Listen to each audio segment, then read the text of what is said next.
আসসালামু আলাইকুম, সবাই কেমন আছেন? আজকে দেখেন আমি কি রান্না করতেছি। এখানে দেখেন তেলাপিয়া মাছ রসা করবো, পেঁয়াজ কাটি।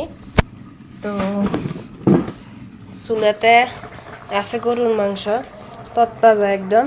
আমার আব্বু নিয়ে আসছে, গরু জবাই করছে তো গ্রামে, 5 কেজি নিয়ে আসছে, ওইখান থেকে তত্তাজা রান্না করতেছি। আর এখানে হচ্ছে ভাত, সাথে আলু দিয়ে রান্না করবো, আর রান্না করবো আলুর শাক। দেখেন এগুলো আমার ফুফুর বাড়ি থেকে আনছে আমার আম্মু। এগুলো শুটকি দিয়ে আলু দিয়ে রান্না করবো। তো আমি কীভাবে রান্না করি অবশ্যই আপনাদের মাঝে শেয়ার করবো। ভিডিওটা ভালো লাগলে অবশ্যই শেয়ার করবেন। আমার কিন্তু আলুর শাক অনেক অনেক ভালো লাগে খাইতে। আপনাদের কি ভালো লাগে অবশ্যই জানাবেন কমেন্ট বক্সে। আমার ভাত উপরে হয়ে গেছে, গরুর মাংস কষে রাখে দিচ্ছি, এখন মাছ বাড়িতে দিয়ে দিচ্ছি। এখন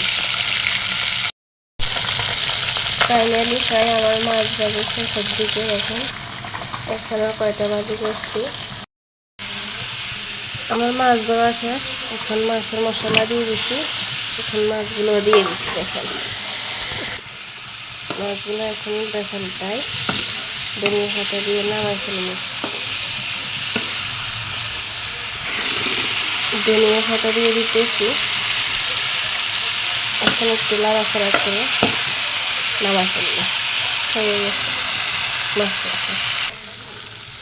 ফাইনালি আমার মাছ রান্না করা শেষ।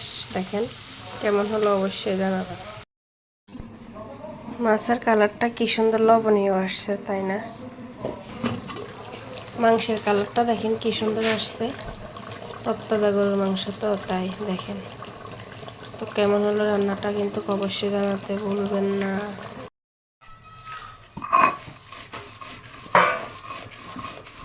সর্ষের ভর্তা করতেছি।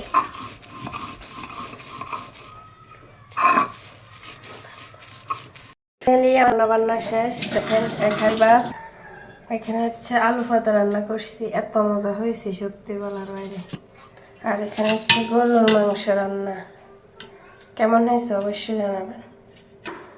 আর এখানে হচ্ছে সর্ষের ভর্তা বানাইছি। ভিডিওটা ভালো লাগলে অবশ্যই শেয়ার করে দেবেন। সবাই ভালো থাকবেন, আল্লাহ হাফেজ। রান্না বান্না শেষ করে দেখেন চলে এসেছি খাইতে। তো এখন সবাই মিলে বসবো খাইতে। কিরকম হয়েছে মাছ ভাজি?